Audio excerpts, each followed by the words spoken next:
Hello students, সবাইকে VSC তে স্বাগত। আমি তোমাদের রজত স্যার। আজকে আরো একটি নতুন ক্লাস নিয়ে তোমাদের কাছে এসেছি। তোমরা দেখতে পাচ্ছ আজকের ক্লাস স্পোর্টস রিলেটেড ক্লাস।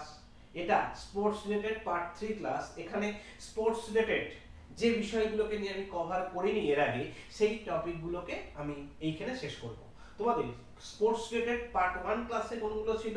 ছিল Olympic, Asian games, Commonwealth games সম্বন্ধীয় বিশদ বিবরণ।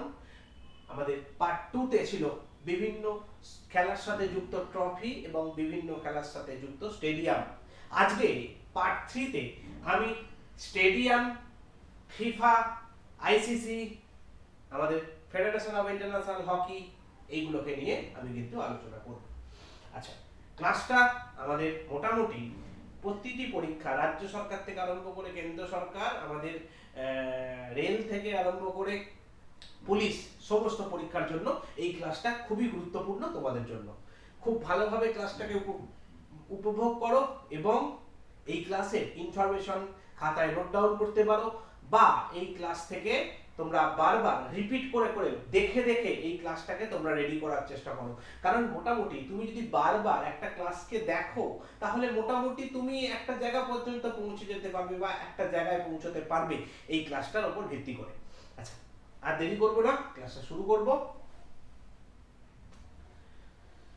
দেখো, আমাদের ভিএসসি প্ল্যাটফর্মে আমি সবসময় চেষ্টা করি যে তোমাদেরকে অন্যান্য স্টুডেন্টদের বা অন্যান্য ইনস্টিটিউটের থেকে বেটার কিছু দেওয়ার এবং আধুনিক কিছু দেওয়ার। সবসময় আমি চেষ্টা করি যে অডিও ভিজুয়ালিটির মাধ্যমে, যে শুধুমাত্র শুনে নয়, শুধুমাত্র একটা সাদা পিডিএফ এর উপর ভিত্তি করে ক্লাস করানো নয়। আমি সবসময় চেষ্টা করি যে একটা ছবি দিয়ে একটা ক্লাসকে কতটা ইন্টারেস্টিং করা যায়। কারণ আদতে আমি যে ক্লাসগুলো নিই, এইগুলো হচ্ছে মোস্ট বোরিং একটা সাবজেক্টের ক্লাস। এবার এই মোস্ট বোরিং সাবজেক্টের ক্লাসকে ইন্টারেস্টিং করাটা, এটাও একটা আলাদা আর্ট। আমি চেষ্টা করি যতটা পারবো এইটার উপর একটা গল্প, একটা আলোচনার ভিত্তিতে এই ক্লাসগুলোকে করার। কারণ এই জিনিসগুলো আমাদের পরীক্ষার জন্য খুবই গুরুত্বপূর্ণ। এবার এত গুরুত্বপূর্ণ একটা টপিক যদি ছেলে মেয়েদের ভালো না লাগে, তাহলে তুমি ক্লাস করবে কেন? ভালো লাগাটাও কিন্তু ফার্স্ট প্রায়োরিটি থাকে আমার ক্লাসের উপর।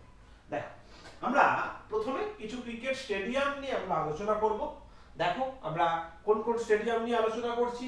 আমরা প্রথমে নরেন্দ্র মোদী ক্রিকেট স্টেডিয়াম নিয়ে আলোচনা করব, যেটা কোথায় অবস্থিত? আমাদের গুজরাটে অবস্থিত। গুজরাটের আহমেদাবাদে অবস্থিত নরেন্দ্র মোদী স্টেডিয়াম। এটা শুধুমাত্র ভারতের নয়, এটা গোটা বিশ্বের সবথেকে বড় স্টেডিয়াম দর্শক সংখ্যার উপর ভিত্তি করে। আমরা ছবিতে যে দেখতে পাচ্ছি, এই স্টেডিয়ামটা নরেন্দ্র মোদী স্টেডিয়াম। কিছুদিন আগে আমাদের নরেন্দ্র মোদী উদ্বোধন করেছেন। এই স্টেডিয়ামটা আগে নাম ছিল মোতেরা স্টেডিয়াম, পরবর্তীকালে কিছুদিনের জন্য সর্দার বল্লভভাই প্যাটেল স্টেডিয়াম করা হয়েছিল এবং শেষমেশ এটাকে নরেন্দ্র মোদী স্টেডিয়ামে রূপ দেওয়া হয়। আগে এই স্টেডিয়ামের আসন সংখ্যা এত ছিল না, খুব সামান্য আসন সংখ্যা ছিল, 20-25 হাজার। সেটাকে বাড়াতে বাড়াতে বাড়াতে বাড়াতে নতুন করে রিনোভেট করতে করতে আমাদের আসন সংখ্যা 1,32,000-এ নিয়ে যাওয়া হয়েছে, যেটা শুধুমাত্র ভারতের নয়, গোটা বিশ্বের নিরিখে আসন সংখ্যার উপর ভিত্তি করে সব থেকে বড় স্টেডিয়াম। এবং ক্রিকেটের নিরিখে যদি দেখা যায়, তাহলে এটা বিশ্বের বৃহত্তম cricket stadium Narendra Modi stadium. এই স্টেডিয়ামেতেই কিছুদিন আগে অনুষ্ঠিত হওয়া বিশ্বকাপ ফাইনাল ম্যাচ অনুষ্ঠিত হয়েছিল। তোমরা সেটাকে উপভোগ করেছো এবং এই মাঠেতে কিন্তু ভারত পরাজিত হয়েছে, আমাদের রোহিত শর্মা হেরে গিয়েছিল। আচ্ছা, দেখো, ভারতের গুরুত্বপূর্ণ ক্রিকেট স্টেডিয়াম কোন কোনগুলো আছে? নরেন্দ্র মোদী স্টেডিয়াম, এটা তো গুজরাট, এটা তো আমরা জানলাম, এটা বৃহত্তম স্টেডিয়াম। আচ্ছা, বারবোটি স্টেডিয়াম, এটা কোথায় অবস্থিত? কটকে অবস্থিত। কটকে অবস্থিত বারবোটি স্টেডিয়াম। এটা খেলা হয়, কম হয়, কিন্তু আমাদের যেটা খেলা হয় পরীক্ষায় আসে না, যেটা একটু আনকমন নাম, সেগুলো কিন্তু পরীক্ষায় আসে। সেদিক থেকে বারবোটি স্টেডিয়াম খুবই গুরুত্বপূর্ণ একটা স্টেডিয়াম। আচ্ছা, এরপরে দেখো গ্রিন পার্ক। আমাদের কম্পিটিটিভ এক্সামে স্টেডিয়াম থেকে আসা সব থেকে বেশি বার এসেছে হচ্ছে এই গ্রিন পার্ক। কোথায় অবস্থিত? এটা কানপুরে অবস্থিত, উত্তরপ্রদেশের কানপুরে অবস্থিত গ্রিন পার্ক। এখানে ক্রিকেট স্টেডিয়াম, এটা আরেকটা গুরুত্বপূর্ণ কোশ্চেন, যেটা আমাদের লখনৌ উত্তরপ্রদেশে অবস্থিত। রিসেন্টলি এই স্টেডিয়ামটাকে উদ্বোধন করা হয়েছে এবং এই স্টেডিয়ামের নাম দেওয়া হয়েছে অটল বিহারী বাজপেয়ী ক্রিকেট স্টেডিয়াম, যেটা আমাদের থিম করা হয়েছে শিব। মানে এই স্টেডিয়ামটাকে শিবের থিম করা হয়েছে, মানে এখানে প্রেস বক্স নরমালি কিরকম দেখতে হয়, প্রেস বক্স দেখতে হয়, এখানে প্রেস বক্স নেই, এরকম বিভিন্ন রকম শেপে এরকম প্রেস বক্স হয় বা অনেক রকম হয়। এইখানে একানা ক্রিকেট স্টেডিয়ামে প্রেস বক্স করেছে এরকম ডুগডুগির আকৃতিতে, বুঝতে পেরেছো? আচ্ছা, তার সঙ্গে এদের যে ফ্লাড লাইট মানে যেগুলো লাইট জ্বলে সেইগুলোকে শিবের ত্রিশূলের মতো করে করা হয়েছে। এই যে মাথায় যে ছাউনিগুলো করা হয়েছে, ছাউনিটা আকাশ থেকে দেখলে মনে হবে, স্যাটেলাইট থেকে দেখলে মনে হবে যে আধখানা চাঁদ, মানে শিবের মাথায় যে চাঁদটা থাকে সেই রকম শিবের থিম দেওয়া হয়েছে আমাদের একানা ক্রিকেট স্টেডিয়াম, যেটা লখনউ উত্তরপ্রদেশে অবস্থিত। এখানেই লখনউ সুপার জায়ান্টের খেলা হচ্ছিল। আচ্ছা, এখানে আমাদের এবার আইপিএল এ খেলবে হচ্ছে আমাদের ঋষভ পান্থ। আচ্ছা, খান্ডেরি ক্রিকেট স্টেডিয়াম কোথায় অবস্থিত? আমাদের রাজকোট, গুজরাটে অবস্থিত খান্ডেরি ক্রিকেট স্টেডিয়াম। মানে গুজরাটের একটা ক্রিকেট স্টেডিয়াম আমরা জানলাম। আচ্ছা, এরপরে দেখো ইন্দিরা গান্ধী স্টেডিয়াম কোথায় অবস্থিত? আমাদের বিজয়ওয়াড়া, অন্ধ্রপ্রদেশে অবস্থিত ইন্দিরা গান্ধী স্টেডিয়াম। আচ্ছা, এ চিদাম্বরম স্টেডিয়াম, এটা আমাদের চিপকে নামে পরিচিত, চেন্নাই অবস্থিত, চেন্নাই তামিলনাড়ুতে অবস্থিত এ চিদাম্বরম স্টেডিয়াম। আচ্ছা, এরপরে দেখো আমাদের চিন্নাস্বামী স্টেডিয়াম, এটা কোথায় অবস্থিত? এটা অবস্থিত হচ্ছে আমাদের বেঙ্গালুরুতে অবস্থিত। আচ্ছা, বেঙ্গালুরু পার্টনার্স অফ বিরাট কোহলির একদম favourite ground, Virat Kohli royal Challengers Bangalore এই মাঠে খেলে। আচ্ছা, ওয়াইএস রাজশেখর রেড্ডি স্টেডিয়াম, এটা বিশাখাপত্তনমে অবস্থিত, এখানেও কিন্তু ইন্টারন্যাশনাল ম্যাচ হয়, খুবই গুরুত্বপূর্ণ একটা স্টেডিয়াম পরীক্ষায় আসার জন্য। আচ্ছা, রাজীব গান্ধী আন্তর্জাতিক স্টেডিয়াম, একটা কথা মাথায় রাখবে, রাজীব গান্ধী নামটা শুনলেই তোমরা হায়দ্রাবাদে প্রথম টিক মারবে, কারণ রাজীব গান্ধী মালি মূলত হায়দ্রাবাদ, এটা তার ব্যতিক্রম নয়। Rajiv Gandhi international airport, stadium সব হায়দ্রাবাদে অবস্থিত। আচ্ছা, হায়দ্রাবাদ তেলেঙ্গানাতে অবস্থিত। এরপরে দেখো আমাদের ভূপেন হাজারিকা ক্রিকেট স্টেডিয়াম, দেখতে পাচ্ছ ভূপেন হাজারিকা ক্রিকেট স্টেডিয়াম কোথায় অবস্থিত? আমাদের গুয়াহাটি আসামে অবস্থিত ভূপেন হাজারিকা ক্রিকেট স্টেডিয়াম। তারপরে দেখো অরুণ জেটলি স্টেডিয়াম কোথায় অবস্থিত? দিল্লিতে অবস্থিত অরুণ জেটলি স্টেডিয়াম। আর অরুণ জেটলি স্টেডিয়াম এটা দিল্লিতে অবস্থিত, এর আগের নাম ছিল ফিরোজ শাহ কোটলা স্টেডিয়াম, ফিরোজ শাহ কোটলা নামটা পরিবর্তন করে এখন অরুণ জেটলি স্টেডিয়াম রাখা হয়েছে। এই ছবিতে দেখতে পাচ্ছ এটা হচ্ছে অরুণ জেটলি স্টেডিয়ামের ছবি। আচ্ছা, ব্রাভন স্টেডিয়াম মুম্বাই অবস্থিত, খুব গুরুত্বপূর্ণ স্টেডিয়াম। ওয়াংখেড়ে, এটা ভেরি ভেরি ইম্পর্টেন্ট, আমাদের মুম্বাই ইন্ডিয়ান্সের যেখানে ম্যাচ হয় ওয়াংখেড়ে মুম্বাই অবস্থিত। ডিওয়াই পাটিল, এটা নবী মুম্বাই অবস্থিত, এখানেও খেলা হয়ে থাকে, এটা নবী মুম্বাই অবস্থিত ডিওয়াই পাটিল স্টেডিয়াম। আচ্ছা, HPCA Himachal Pradesh cricket association, Himachal Pradesh cricket association stadium Dharamshala Himachal প্রদেশে অবস্থিত। ধর্মশালা ভারতবর্ষের একমাত্র স্টেডিয়াম, যে স্টেডিয়াম থেকে একমাত্র ইন্টারন্যাশনাল ক্রিকেট স্টেডিয়াম, যে স্টেডিয়াম থেকে তুমি সুউচ্চ পর্বত শৃঙ্গ দেখতে পাবে, এখান থেকে তুমি একবারে হিমালয়ের রেঞ্জ দেখতে পাবে। আর এই স্টেডিয়ামে শীতকালে এমন সময়ে খেলা হয় না, বরফ জমে থাকে, পুরো বরফ পড়ে থাকে, বরফাচ্ছন্ন হয়ে থাকে এই স্টেডিয়ামটা পুরো। নরমালি গরমকালেতে এখানেতে খেলা হয়ে থাকে। এরপরে দেখো ইন্দ্রজিৎ সিং বিন্দ্রা স্টেডিয়াম, এটা কোথায় অবস্থিত? মোহালি পাঞ্জাবে অবস্থিত ইন্দ্রজিৎ সিং বিন্দ্রা স্টেডিয়াম, এটাকে মোহালি স্টেডিয়াম নামে পরিচিত। আমাদের যুবরাজ সিং স্টেডিয়াম এখন আমাদের কি বলে ভুলে গেছিলাম। আচ্ছা, আমাদের হোলকার ক্রিকেট স্টেডিয়াম ইন্দোর মধ্যপ্রদেশে অবস্থিত, হোলকার ক্রিকেট স্টেডিয়াম। আমাদের হোলকার বংশ, এগুলো সব হচ্ছে আমাদের পেশোয়া, আমাদের যে মারাঠা রাজবংশ ছিল, মারাঠা রাজবংশের বিভিন্ন ভাগ ছিল, একটা হোলকার, একটা গোয়ালিয়র, একটা সিন্ধিয়া, এরকম বিভিন্ন রকম ভাগ ছিল, তার মধ্যে একটা হোলকার। এই হোলকাররা মূলত বসবাস করতো মধ্যপ্রদেশ লাগোয়া অঞ্চলে। আচ্ছা, এবার হচ্ছে শহীদ বীর নারায়ণ সিং আন্তর্জাতিক ক্রিকেট স্টেডিয়াম, এটা রায়পুর ছত্তিশগড়ে অবস্থিত। এইরকম আনকমন নামগুলো বেশি পরীক্ষায় কোশ্চেন আসে, বুঝতে পেরেছো? আমরা যখন খেলা হয় তখন দেখি ছত্তিশগড়ে খেলা হচ্ছে, কিন্তু স্টেডিয়ামটার নাম কি না বীর নারায়ণ সিং আন্তর্জাতিক স্টেডিয়াম। তারপরে ক্যাপ্টেন রূপ সিং, এটা খুব গুরুত্বপূর্ণ, গোয়ালিয়রে অবস্থিত, গোয়ালিয়র মধ্যপ্রদেশে অবস্থিত ক্যাপ্টেন রূপ সিং। আচ্ছা, এরপরে আমাদের মহাত্মা গান্ধী স্টেডিয়াম, এটা আমাদের সেলাম বলে একটা জায়গা, ইন্টারন্যাশনাল ম্যাচ হয়, ডোমেস্টিক ম্যাচ হয়, সেলাম বলে একটা জায়গা, তামিলনাড়ু সেলাম জায়গা, মহাত্মা গান্ধীর নাম যেহেতু জড়িত তাই এটা পরীক্ষার জন্য গুরুত্বপূর্ণ। আচ্ছা, ক্রিকেট স্টেডিয়াম আমরা দেখলাম, এবার আমরা আলোচনা করব বিভিন্ন ফুটবল স্টেডিয়াম নিয়ে। দেখো, ক্রিকেট আমাদের ভারতবর্ষে খুব পপুলার একটা জায়গা খেলা, কিন্তু ফুটবলও কিন্তু কোনো অংশে পিছিয়ে নেই। ক্রিকেট মূলত আঁতুড়ঘর বলা হয় মুম্বাইকে, অন্যদিকে ফুটবলের আঁতুড়ঘর কিন্তু আমাদের বাংলা। আমাদের বাংলাতেই অবস্থিত তিনটে বড় বড় ক্লাব, আমাদের ইস্ট বেঙ্গল, মোহনবাগান এবং মোহামেডান স্পোর্টিং, তিনটে বড় বড় ক্লাব। এছাড়া অগণিত ছোট ছোট ক্লাব আছে যারা আন্তর্জাতিক স্তরে বা ডোমেস্টিক স্তরে কিন্তু খেলা হয়, খেলা করে। আচ্ছা, এবার বাংলার এই ফুটবলের একটা ভালোবাসা, একটা আবেগ, সেটা তোমরা নিশ্চয়ই জানো। আচ্ছা, সেই জন্য ফুটবলের সব থেকে বড় স্টেডিয়াম কোথায় অবস্থিত? আমাদের বাংলাতে, যেটা আমাদের সল্টলেক সিটিতে অবস্থিত, যেটা যুব ভারতী ক্রীড়াঙ্গন নামে পরিচিত। মানে যুব ভারতী ক্রীড়াঙ্গন আমাদের ভারতের ফুটবলের সবচেয়ে বড় স্টেডিয়াম।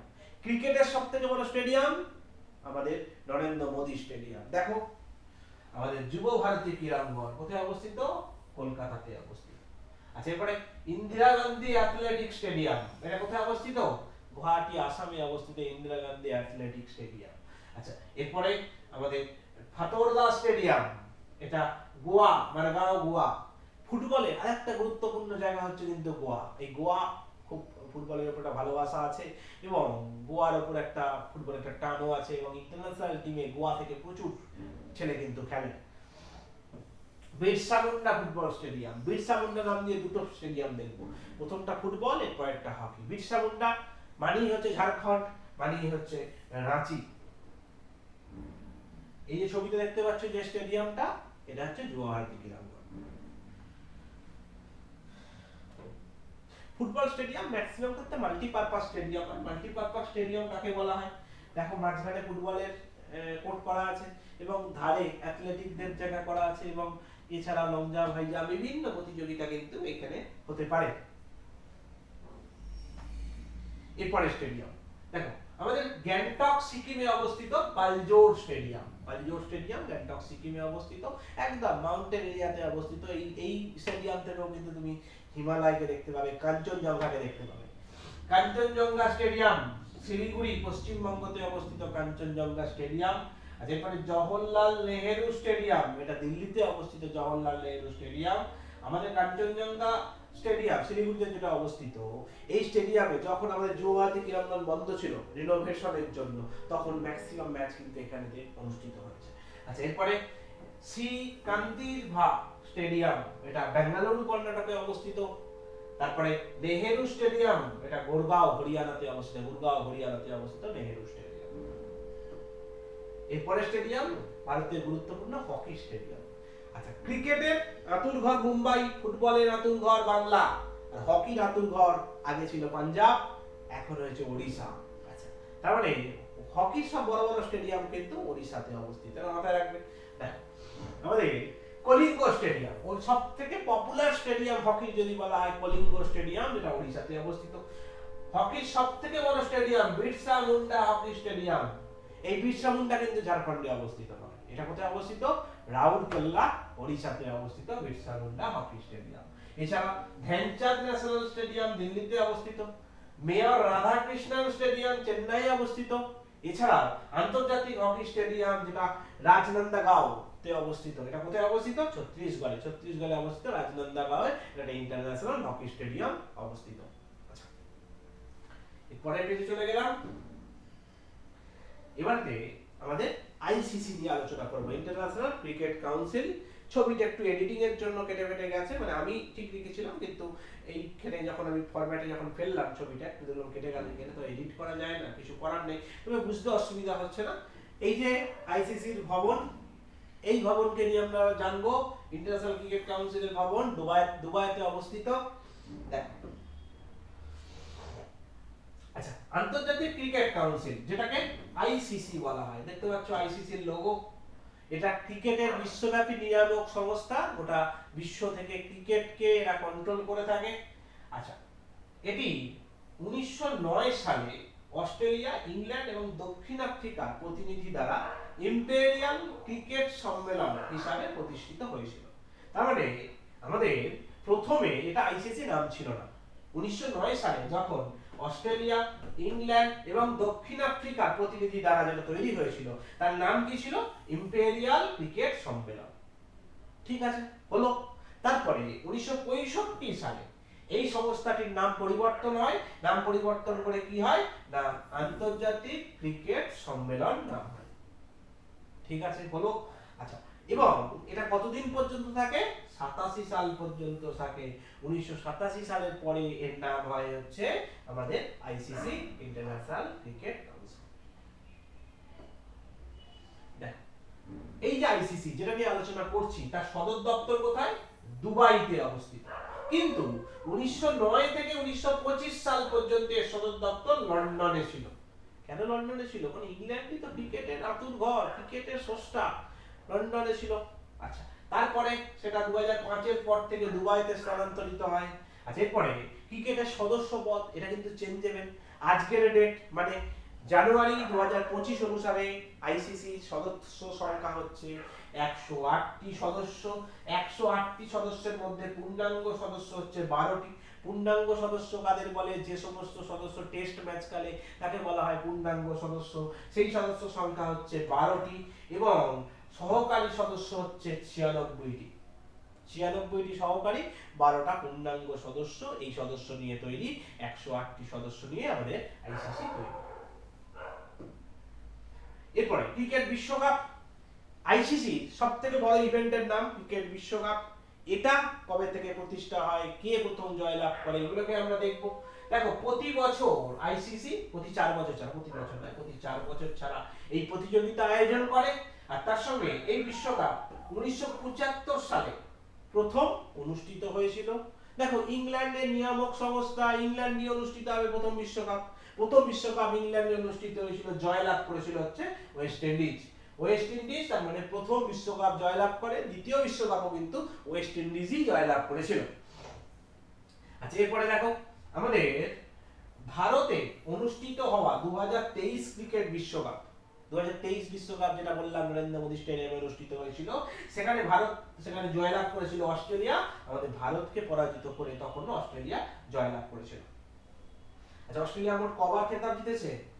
6 বার। ভারত কবার জিতেছে? 2 বার।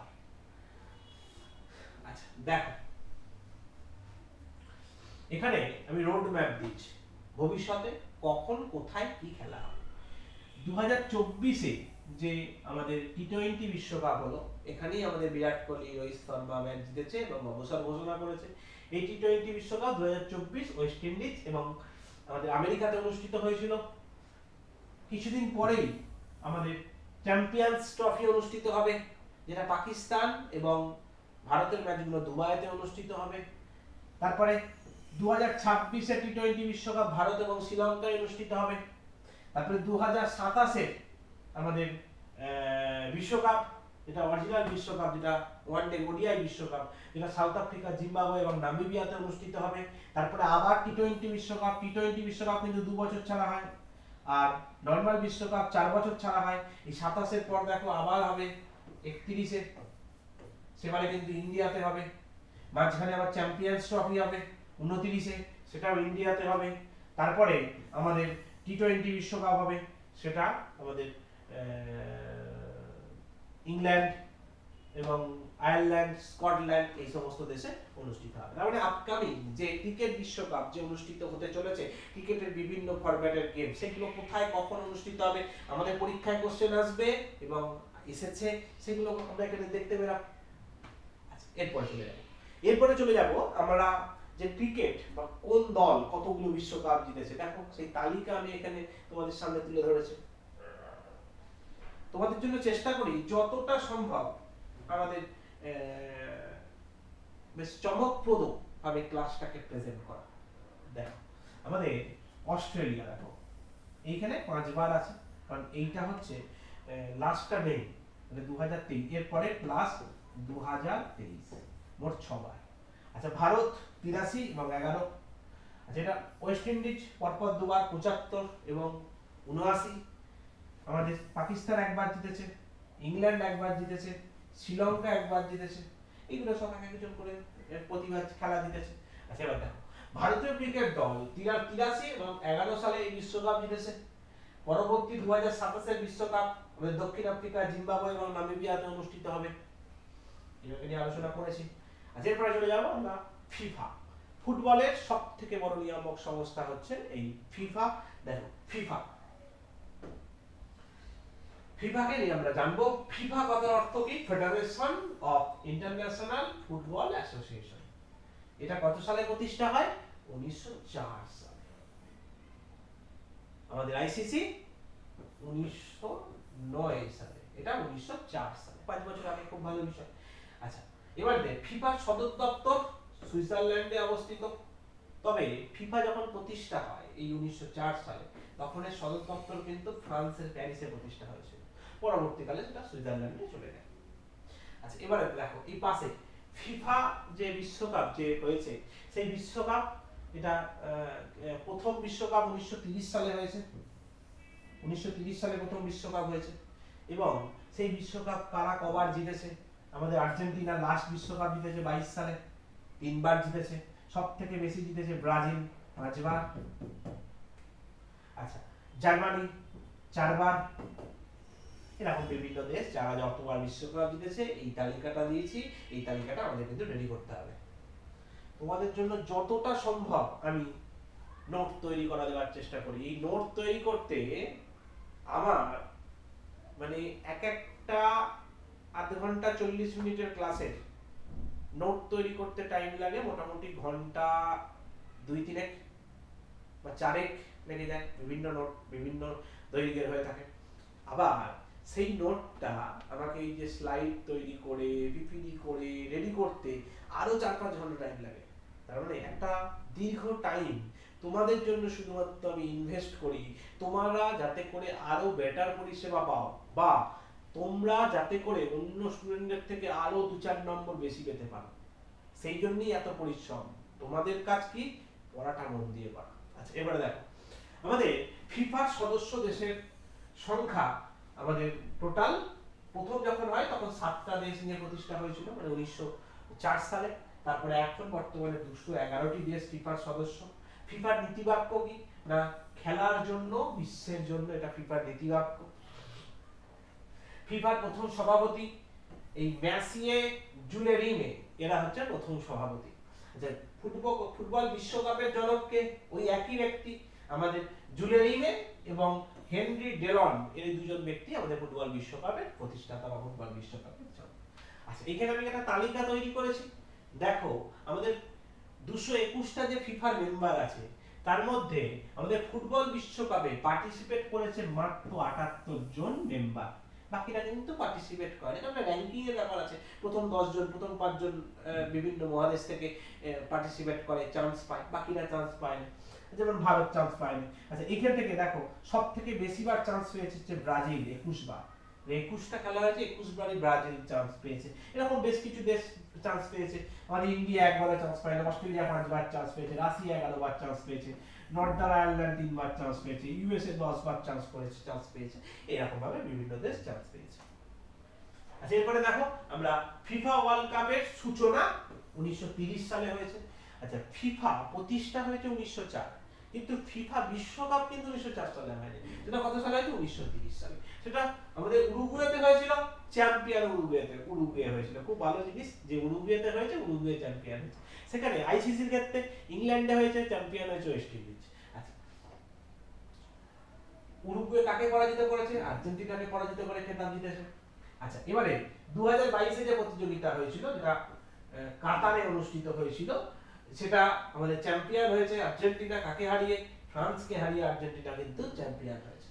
আচ্ছা, এটা আর্জেন্টিনা 3 নম্বর খেতাব। এরপরে 2026-এ এই প্রতিযোগিতাটা কোথায় আয়োজিত হবে?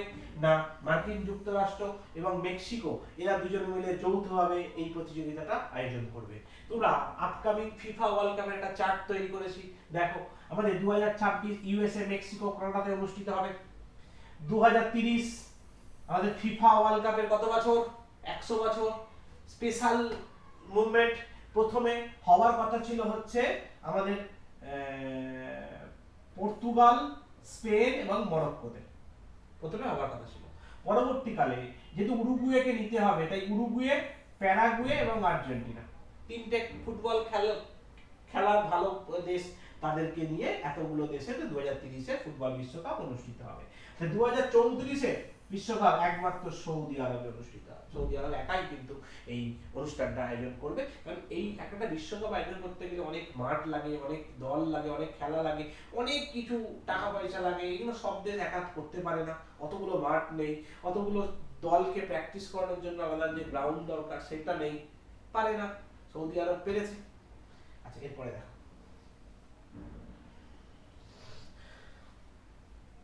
এরপরে হচ্ছে ফেডারেশন অফ ইন্টারন্যাশনাল হকি, মানে আমাদের আন্তর্জাতিক হকি ফেডারেশন, সেগুলোকে নিয়ে আমরা আলোচনা করব। দেখো, আমাদের ফিফা হলো, আইসিসি হলো, এবার হকিটাও আমাদের জানতে হবে। এই আন্তর্জাতিক হকি ফেডারেশন 1924 সালে প্রতিষ্ঠা হয়। এর সদর দপ্তর কোথায়? এর সদর দপ্তর হচ্ছে সুইজারল্যান্ডের লুসান বলে একটা শহর, সেইখানেতে এই ফেডারেশন অফ ইন্টারন্যাশনাল হকির সদর দপ্তর। আচ্ছা, এবার হঠাৎ করে 1924 সালে এটা প্রতিষ্ঠা হওয়ার কারণ, না, হকি আগে অলিম্পিকে খেলা হতো, হঠাৎ করে 2024 সালে, সরি 1924 সালে হকিকে অলিম্পিক থেকে বাদ দিয়ে দেওয়া হয়। তখন হকি ফেডারেশন বা হকি যারা খেলে যে সমস্ত দেশ, তাদের একটা গোসা হয় যে আমাদের বাদ দিয়ে দিল অলিম্পিক থেকে, তাই আমরা একটা নিজস্ব ফেডারেশন তৈরি করব, সেটাই হচ্ছে ফেডারেশন অফ ইন্টারন্যাশনাল হকি। এরকম লিখে দিয়েছি। 2024 সালে গ্রীষ্মকালীন অলিম্পিক থেকে হকিকে বাদ দেওয়া হয়েছিল, তারই সুপারিশে আমাদের হকি ফেডারেশন তৈরি হয়। তার মানে 1924 সাল কিসের জন্য গুরুত্বপূর্ণ? হকি ফেডারেশনের তৈরি হয়েছে। 1924 সালে প্রথম শীতকালীন অলিম্পিক গেমস অনুষ্ঠিত হয়েছে, মাথায় রাখবে কিন্তু, দুটো ইভেন্ট 1924 সালে গুরুত্বপূর্ণ। ইতিহাসে একটা ইভেন্ট আছে, আমাদের মহাত্মা গান্ধী প্রথম এবং মাত্র একবারে, প্রথম লাস্ট বার জাতীয় কংগ্রেসের প্রেসিডেন্ট হয়েছিল বেলগাঁও অধিবেশনে। আচ্ছা, এরপরে দেখো, পুরুষদের হকি বিশ্বকাপ, এটা কখন হয়েছিল? এটা আয়োজন করে হচ্ছে আমাদের ইন্টারন্যাশনাল হকি ফেডারেশন, এটা আয়োজন করে। এই টুর্নামেন্টটি প্রথম হয়েছিল 1971 সালে, প্রথম হকি বিশ্বকাপ হয়েছিল। আর আমাদের সব থেকে সফল দল হচ্ছে পাকিস্তান, 4বারই খেতাব জিতেছে। নেদারল্যান্ড, অস্ট্রেলিয়া এবং জার্মানি 3বার খেতাব জিতেছে। বেলজিয়াম, ভারত এরা একবার করে এই হকি বিশ্বকাপ জিতেছে। দেখো, 1971 সালে এই যে বিশ্বকাপ হয়েছিল, হকি বিশ্বকাপ, সেখানে জিতেছিল কে? পাকিস্তান জিতেছিল। পাকিস্তান দেখো 4বার খেতাব জিতেছে। নেদারল্যান্ড, অস্ট্রেলিয়া, আমাদের জার্মানি, দেখো শেষ বিশ্বকাপ কে জিতেছে? 2023 বিশ্বকাপ হয়েছিল, এটা আমাদের এতে হয়েছিল, আমাদের ভুবনেশ্বরে হয়েছিল, সেখানে জিতেছিল হচ্ছে জার্মানি। ইন্ডিয়া জিতেছে 75 সালে, বেলজিয়াম জিতেছে 18 সালে। আচ্ছা, এরপরে দেখো, আমাদের 2023 এর টুর্নামেন্টটি 13 থেকে 29 জানুয়ারি ভুবনেশ্বরে অনুষ্ঠিত হয়েছে। এখানে জার্মানি জয়লাভ করেছে, তাকে হারিয়ে বেলজিয়ামকে পরাজিত করে জার্মানি জয়লাভ করেছে। আচ্ছা, এবারে নেক্সট 2026 এই বিশ্বকাপ কোথায় অনুষ্ঠিত হবে? না, এই বিশ্বকাপ অনুষ্ঠিত হবে বেলজিয়াম এবং নেদারল্যান্ডে। তারপরে নেক্সট আমাদের হকি বিশ্বকাপ বেলজিয়াম এবং নেদারল্যান্ডে অনুষ্ঠিত হবে। বেলজিয়ামের কোন শহরে? ওয়াভারে বলে একটা শহরে অনুষ্ঠিত হবে, এবং নেদারল্যান্ডের আছে আমস্টেলভিন, আমস্টারডাম নয়, আমস্টেলভিন বলে একটা শহরে নেদারল্যান্ডে অনুষ্ঠিত হবে। বেলজিয়াম এবং নেদারল্যান্ডে অনুষ্ঠিত হবে নেক্সট ফিফা বিশ্বকাপ। আচ্ছা, দেখো, সেটা 2026 সালে অনুষ্ঠিত হবে। 2023 এই বিশ্বকাপ হয়েছিল, আবার 26 হবে। নরমালি 23-এরটা হওয়ার কথা নয়, 22-এ হওয়ার কথা, এবার 22-এর জায়গায় 23-এ হয়েছে, আবার 4 বছর পর 26 অনুষ্ঠিত হবে। আচ্ছা, এই যে বিশ্বকাপটা যখন আমাদের এতে হয়েছিল ভুবনেশ্বরে, তখন ওড়িশার মুখ্যমন্ত্রী ছিল নবীন পটনায়ক। সেই নবীন পটনায়ক এই সমস্ত লোগো, এই সমস্ত খেলা উদ্বোধন করেছিল এবং এটাকে বেশ ভালোভাবে একটা তকমা দিয়েছিল। আচ্ছা, এই হলো আজকে স্পোর্টসের পার্ট 3, এবং এটাই স্পোর্টসের শেষ ক্লাস। এরপরে তোমাদেরকে আমি ব্যাচেতে বিভিন্ন রকম ভাবে স্পোর্টসের আরো গুরুত্বপূর্ণ জিনিস, আরো বিভিন্ন খেলার সাথে যুক্ত বিভিন্ন পার্সোনালিটি বা বিভিন্ন টুর্নামেন্ট, এইগুলোকে নিয়ে ডিটেইলসে আমরা আলোচনা করব। আজকের ক্লাস আমি এখানে শেষ করলাম। সবাই পড়াশোনা করো, মন দিয়ে থাকো, ভালোভাবে পড়াশোনা করো, এবং এই নোটগুলোকে খাতায় নোট ডাউন করো, এবং ভিডিওগুলোকে বারবার করে দেখো, একবার দেখলে হবে না, দেখতে হবে এবং শুনতে হবে, তবে তোমার পড়াটা কিন্তু রেডি হবে। ওকে, টাটা, বাই। আজকের মতো এখানেই শেষ করলাম। সবাই ভালো থেকো, মন দিয়ে পড়াশোনা।